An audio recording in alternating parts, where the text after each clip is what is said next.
আমরা দেখতে পাচ্ছি চেয়ার বদল হয়েছে, কিন্তু মানবতা অধিকার খুঁজে পাই নাই। আমরা জানিয়ে দিতে চাই, এই সোনার বাংলায় শহীদ ফারুকীর রক্ত এখনো লেগে আছে, আল্লামা বাকি বিল্লাহর রক্ত এখনো লেগে আছে, খাদিম লিয়াকতের রক্ত এখনো লেগে আছে, উদ্দিনের রক্ত এখনো লেগে আছে। আজ মুসলিমের অধিকারের জন্য হাজার জনতা যে রক্ত দিয়েছে, যদি উদ্দিনের হত্যার বিচার না হয়, ওই রক্তের সাথে বেঈমানি হয়ে যাবে। আমরা প্রশাসনকে জানিয়ে দিতে চাই, উদ্দিনের হত্যার বিচার যদি দেরি করা হয়, বিপ্লব যেন মহাবিপ্লব আকার ধারণ না করে।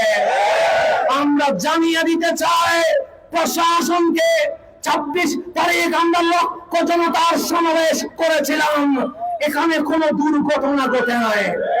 কারণ আমরা হাসানের মতো নরম হতে পারি, কিন্তু যখন উগ্রজিৎ জেগে ওঠে আমরা হুসাইনের মতো রক্ত দিতে পারি।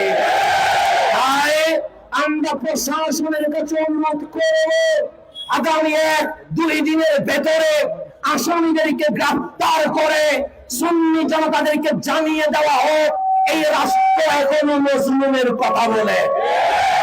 আমরা রইসুদ্দিনের হত্যার বিচার না হওয়া পর্যন্ত আমরা রাজপথ কখনো ছাড়বো না ইনশাআল্লাহ। আসসালামু আলাইকুম ওয়া রাহমাতুল্লাহ।